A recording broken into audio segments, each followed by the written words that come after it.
El día de hoy, continuando con la predicación de Pedro, donde nos quedamos la semana pasada con nuestro hermano anciano Gabriel.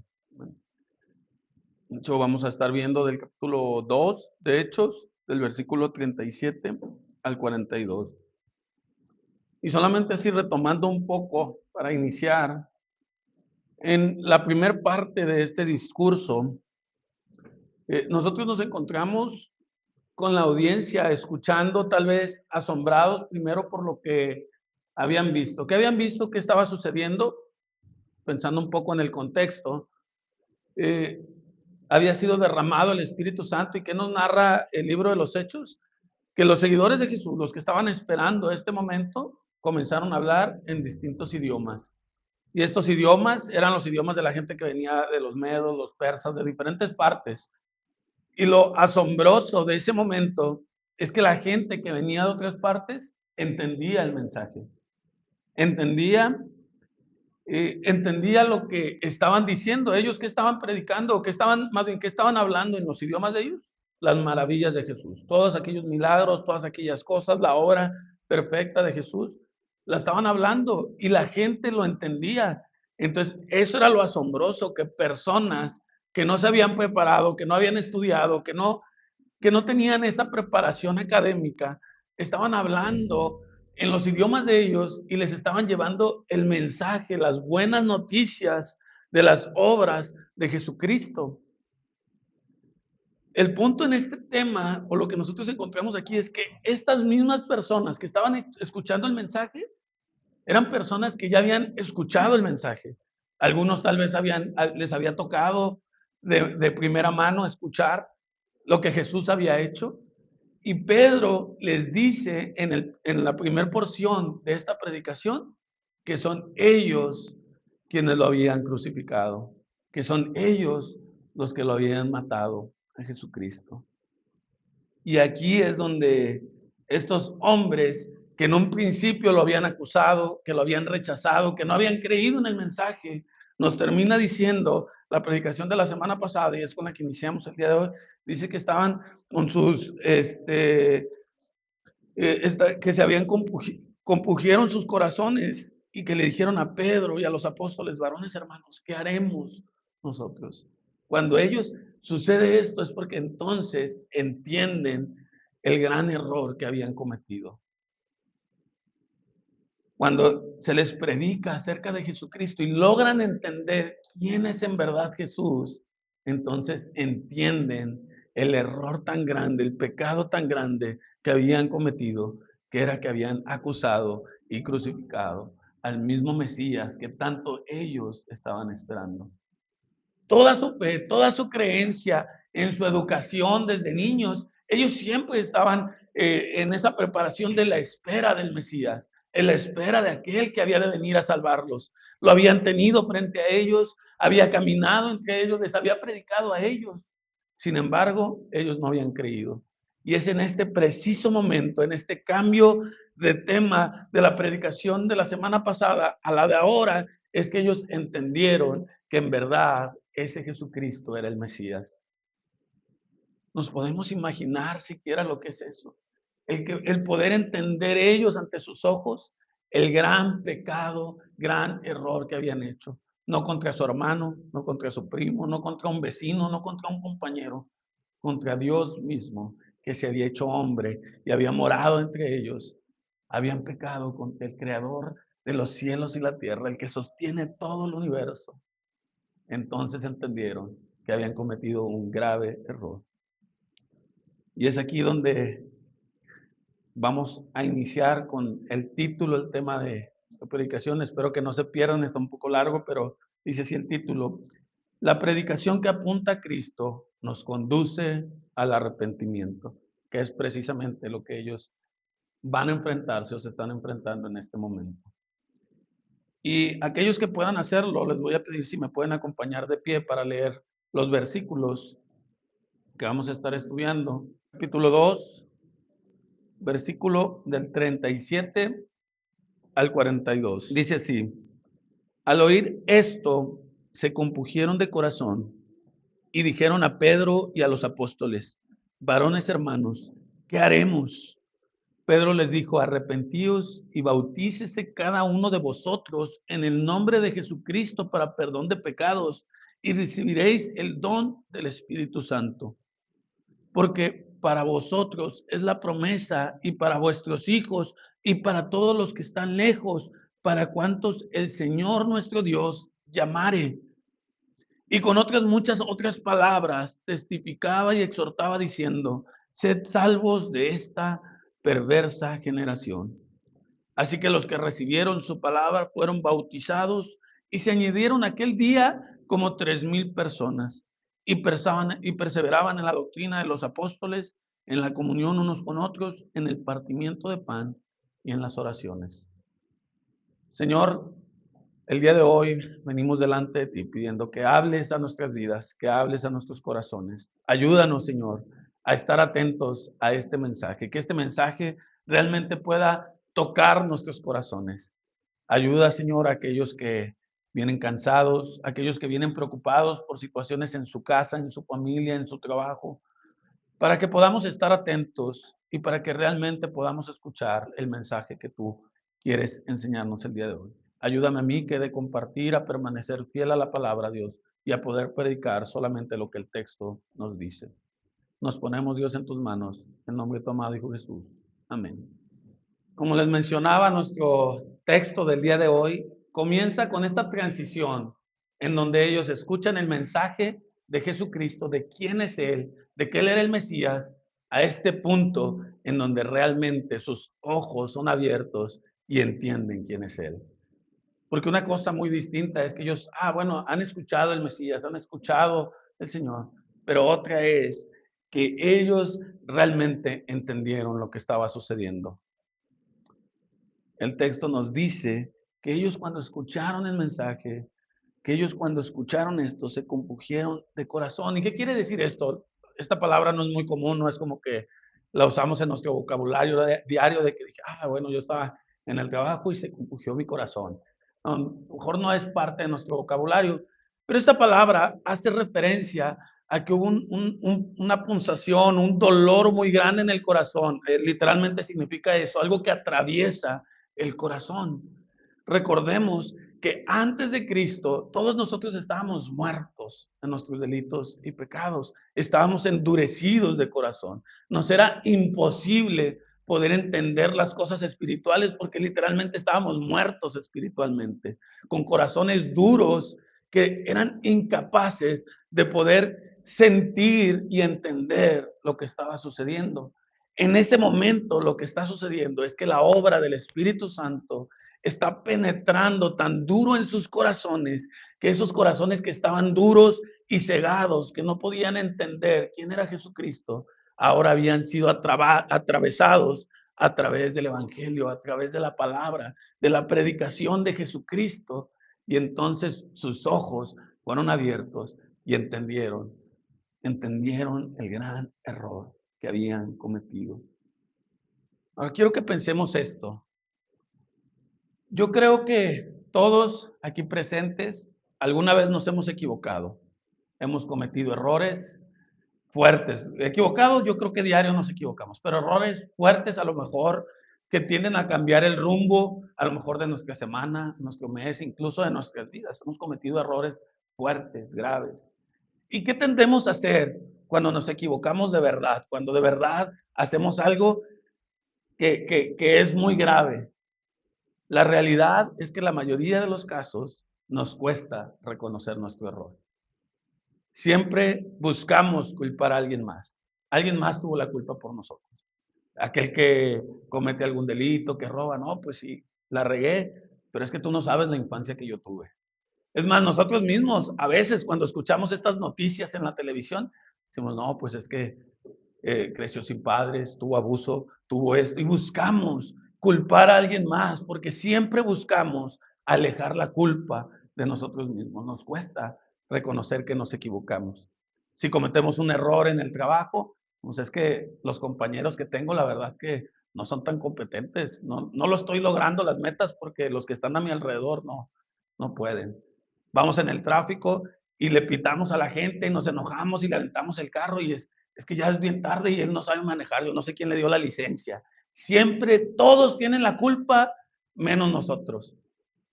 Te enojas con tu pareja, con tu esposa, con tus hijos, los regañas, les levanta la voz y es que se lo merecía porque de verdad se equivocó. Todos son culpables, menos nosotros. Porque en nuestra naturaleza no está el reconocer nuestros errores. Porque nuestros corazones, al igual que el de estos hombres, está endurecido, corrompido, porque confiamos en nuestro criterio, porque confiamos en nuestra verdad. Pero la Biblia nos advierte que nuestro corazón es engañoso, perverso y malvado. Entonces no entiendo por qué seguimos confiando en nuestro corazón. Y confiando en nuestro corazón, todos son culpables, menos nosotros. ¿A poco no nos sucede eso? Ahora imagínense si nosotros cometiendo errores y horrores también de la vida cotidiana, nos cuesta reconocer que fallamos. No quiero pensar que hubiese sucedido si yo hubiese cometido el error que ellos hicieron.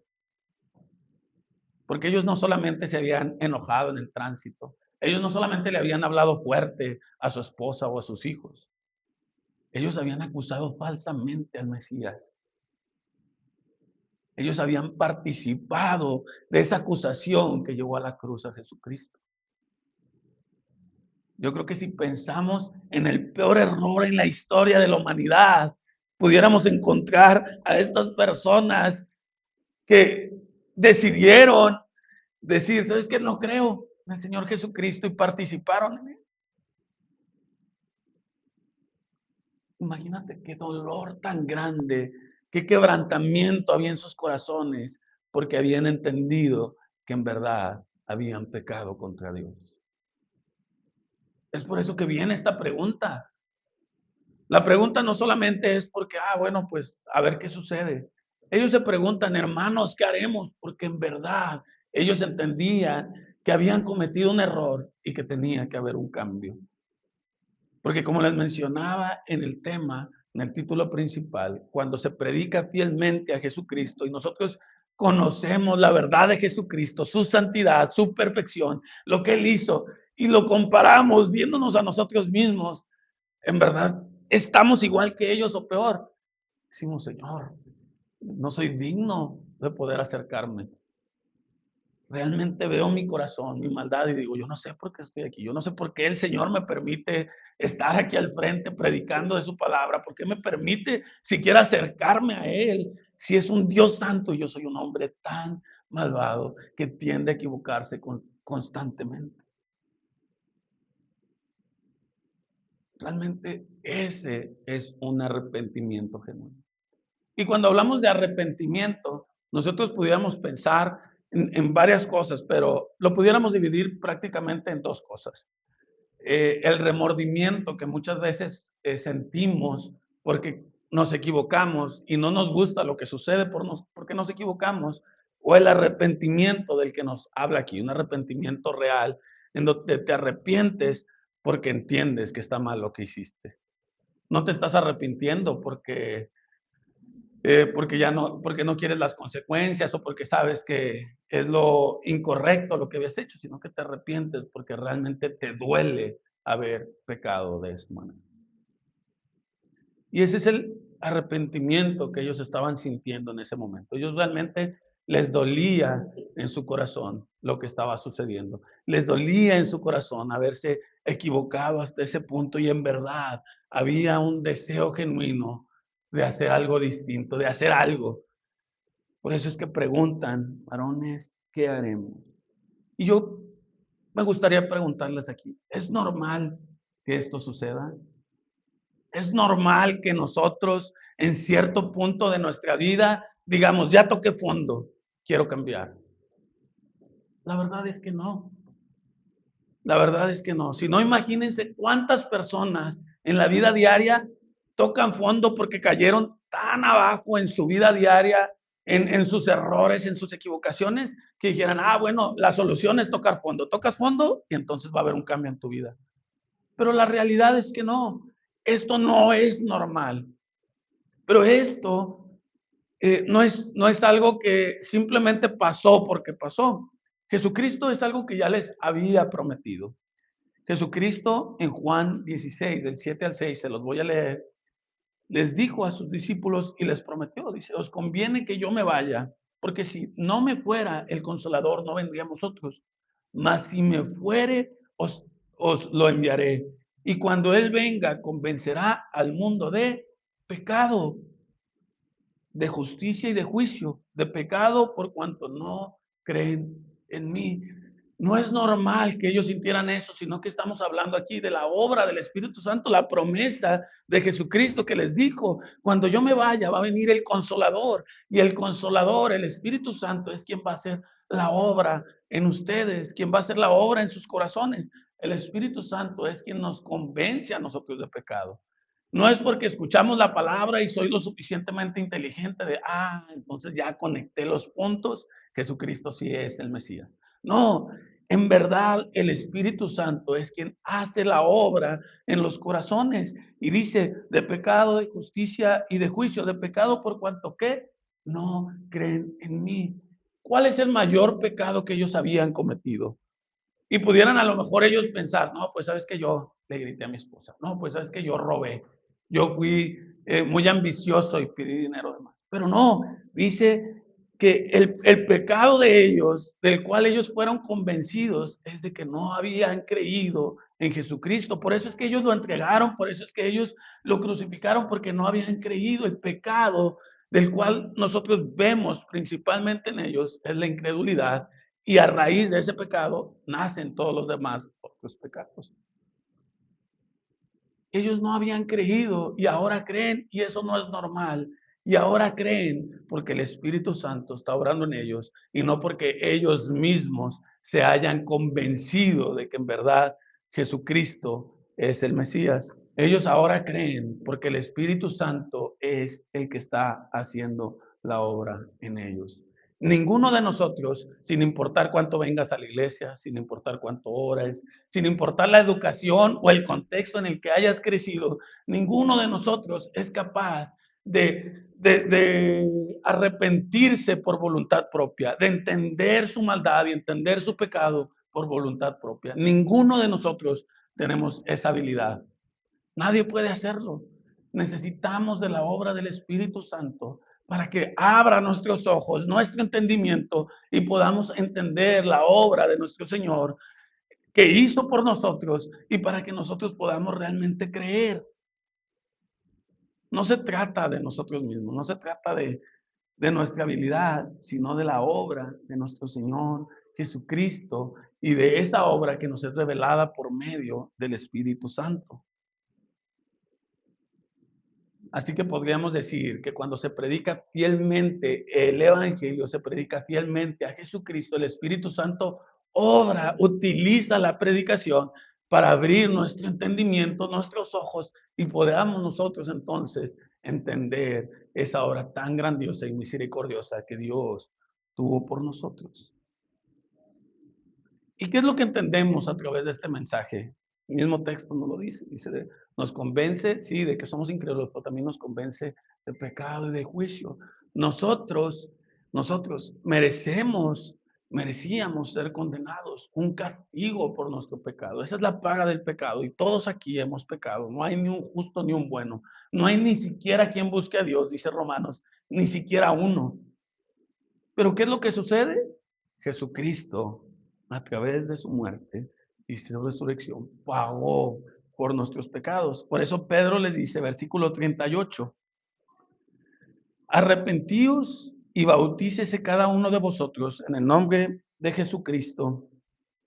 Bueno, en nombre de Jesucristo para perdón de los pecados y recibiréis el don del Espíritu Santo. Y aquí Pedro, de una manera muy buena, les explica que ellos deben de arrepentirse y se deben de bautizar, esto centrándolo en la obra de Jesucristo, porque nosotros entendemos que el bautismo representa, simboliza también esa muerte a nuestro viejo hombre, en la cual nosotros no basta con ese remordimiento de decir, está mal lo que estoy haciendo, no es un conocimiento de lo que es bueno y malo. El arrepentimiento no basta solamente con conocer lo bueno y lo malo. sino que a través del bautismo nosotros ¿qué representamos o qué creemos? Que se muere al viejo hombre y juntamente con Cristo nosotros resucitamos a la esperanza de la vida nueva. Por tanto, arrepentirnos significa que estamos dispuestos a dejar atrás al viejo hombre, que estamos dispuestos a sepultar al antiguo hombre y nacer o levantarnos juntamente con Cristo a la esperanza de una vida nueva. Por eso es que el arrepentimiento es literalmente cambiar el transcurso o cambiar el camino de lo que de la dirección que llevamos. Es decir, sabes que yo iba a la derecha, perdón, y ya no me arrepentí, ahora voy a la izquierda. Estoy haciendo esto y ya no lo deseo hacer y voy hacia este lado. Pero ¿cuál es el mayor problema ante esto? ¿Cuál es nuestro mayor obstáculo? Pudiéramos pensar la sociedad, nuestros vecinos, nuestra familia, nuestro trabajo. ¿Cuál será el mayor obstáculo que tenemos para poder arrepentirnos y cambiar de dirección, para poder morir al viejo hombre? Pudiéramos decir, no, es que ya la sociedad es bien perversa, bien malvada, la televisión, la radio, ya la escuela misma, todo lo que enseñan está bien mal. Y pudiéramos culpar todas esas situaciones. Pero ¿saben cuál es el mayor obstáculo que tenemos? Nuestros propios corazones. Nuestros propios corazones son los que nos impiden poder morir a nuestro viejo hombre. Cuando dice, sed salvos de esta perversa generación, nos incluye a nosotros también, porque nuestro corazón es perverso y malvado. Y es nuestro mayor obstáculo que vamos a tener y que tenemos día con día. Y la realidad es que, tristemente, cuando nos enfrentamos a este obstáculo, lo que vamos a hacer es no reconocer que somos nosotros los culpables y vamos a querer culpar a quien está a nuestro alrededor. Vamos a querer culpar a aquellas personas que están en nuestro entorno. Vamos a querer culpar a nuestro contexto. Pero la realidad es que somos nosotros mismos aquellos que detenemos ese nuevo cambio, ese arrepentimiento, porque les decía en un principio que ninguno de nosotros, por nosotros mismos, podemos quebrantarnos a nosotros mismos. Necesitamos del Espíritu Santo. Lo necesitamos con urgencia, lo necesitamos todos los días, cada hora, cada minuto, en cada decisión que tomamos, en cada paso que damos. Necesitamos la obra del Espíritu Santo, porque cuando nosotros desviamos nuestra mirada, por lo menos un poco, es cuando más nos equivocamos.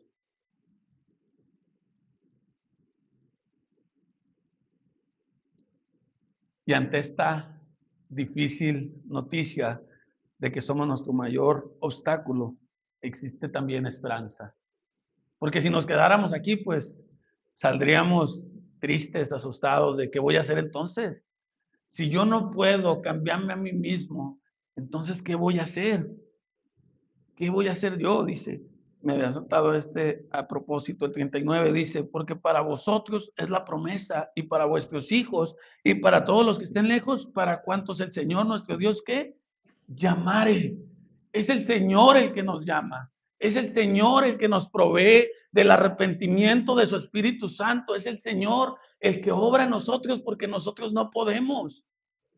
Si Dios nos hubiese dado a nosotros la responsabilidad de arrepentirnos, de cambiar, de llevar una vida nueva, hubiésemos fracasado en el primer minuto, en el primer instante que se nos diese o se nos hubiese delegado esa tarea. Pero gracias a Dios que no es del que quiere, no es del que se esfuerza, no depende de mi contexto, no depende de lo que yo haya hecho, sino que es aquellos a los que el Señor ha llamado. Y en verdad eso me da esperanza. Me da esperanza, ¿por qué? Porque día con día sigo luchando con las mismas cosas. Porque hoy vengo, escucho el mensaje, escucho la predicación, escucho acerca de Jesús y digo, en ese momento digo, voy a cambiar mi vida y voy a salir y voy a llevar una vida que glorifique a Dios en todos los sentidos. Pero no pasa ni una hora ni media hora cuando nuevamente estoy cometiendo los mismos errores que antes de escuchar el mensaje. Entonces, escucho esta palabra y digo, gracias Señor, porque no depende de mí, sino que puedo confiar en que tú eres quien me ha llamado. Es el Señor el que nos ha llamado. Dice que aquel entonces, en ese día, todas esas personas incrédulas que estaban, que eran cerca de mí, dice que se convirtieron. Dice así que recibieron su palabra y fueron bautizados y se añadieron aquel día como 3,000 personas, porque el mensaje, entender esto, provocó, quebrantó, rompió los corazones endurecidos y los llevó a que hubiese un arrepentimiento genuino, a tal punto que se bautizaron. Se bautizaron y hubo ese cambio en sus vidas, en donde ellos ya querían hacer las cosas distintas.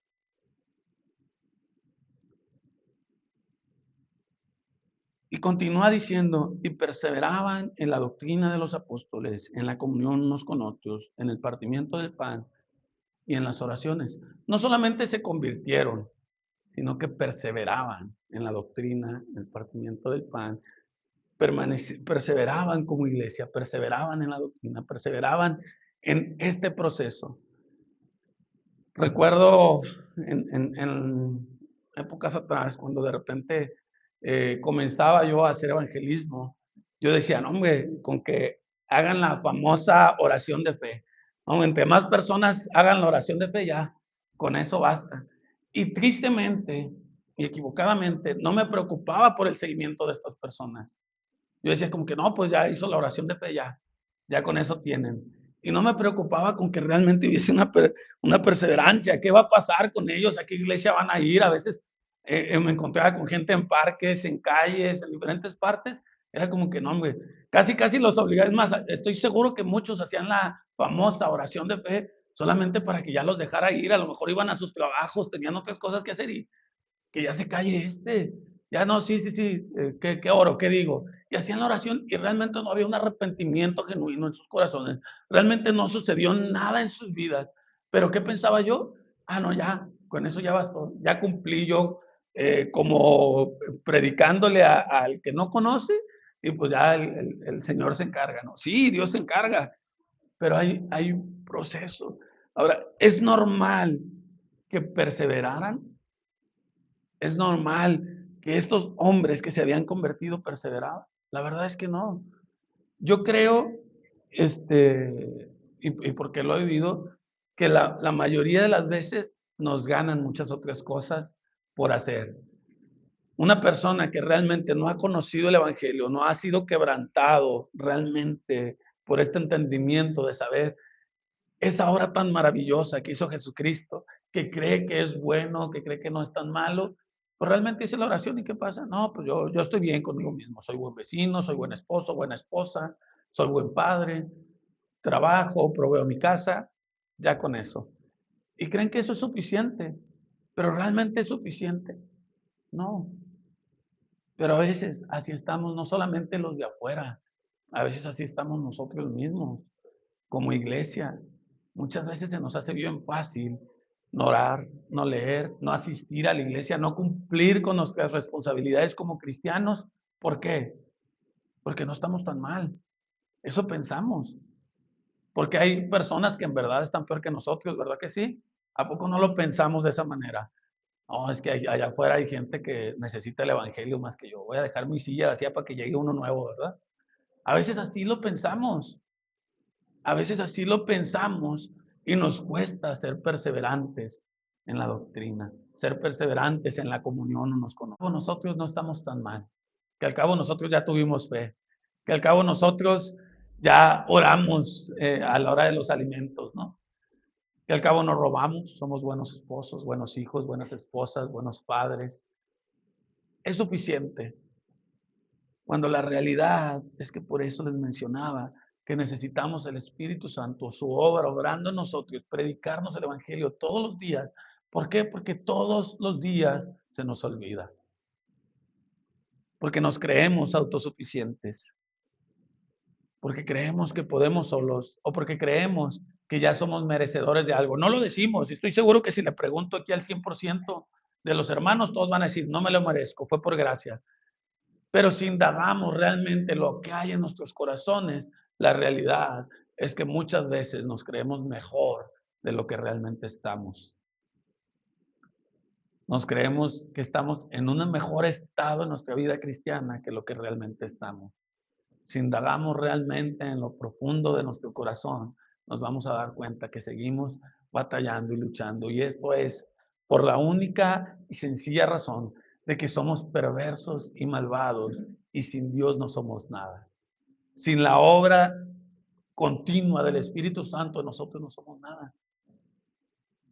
Pero gracias damos a Dios, que como les mencionaba, el que comenzó la obra en nosotros, la va a terminar. ¿Qué tenemos que hacer entonces? Bueno, Pedro les dice, arrepiéntete, reconoce que estás pecando. No solamente reconoce entre lo bueno y lo malo, sino que realmente arrepiéntete, duélete de ese pecado, de esa maldad, duélete de tu falta de empatía, duélete de tu falta de esa búsqueda de Dios y dice, Señor, ayúdame a cambiar.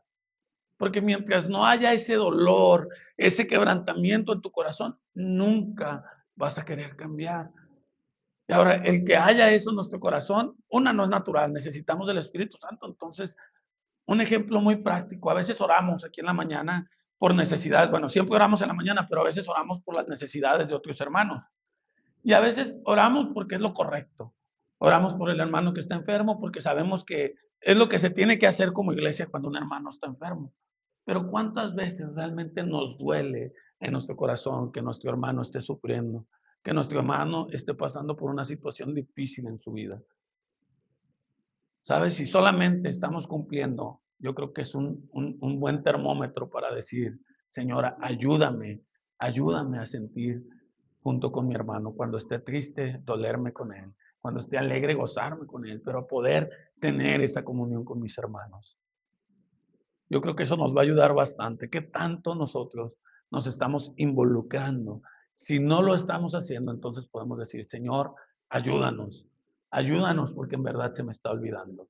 Ayúdanos porque en verdad solamente lo estoy haciendo por palomear mi lista de cosas cristianas o deberes cristianos que tengo que hacer, cuando en verdad lo que yo necesito es tu obra para que mi corazón sea conmovido, así como el de estos hombres, y que aún cuando esté duro por su pecado, su maldad, su ambición, yo pueda decir, Señor, rompe, quebranta mi corazón a tal punto que me duela el pecado, que me duela la maldad, que me duela mi falta de interés, mi falta de empatía, y que yo pueda así cambiar mi vida.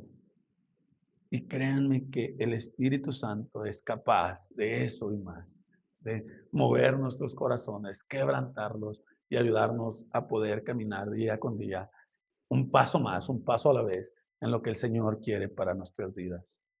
¿No? Y entonces vamos a poder pensar y decir, como terminaba nuestro texto, que perseveraban en la doctrina de los apóstoles, en la comunión unos con otros, en el partimiento de pan, en las oraciones. Sí, hermanos, vamos a fallar muchas veces, todos los días, pero tenemos al Espíritu Santo que está con nosotros día con día. Y como les dijo Jesucristo a sus discípulos, les conviene que Él se haya ido porque envió al Espíritu Santo. Lo tenemos con nosotros día con día. No es como que viene cuando nos reunimos los domingos. Él está todos los días para ayudarte en tus necesidades. Él está todos los días para ayudarte a salir adelante. Él está todos los días contigo para ayudarte a llevar una vida cristiana como se debe. Amén.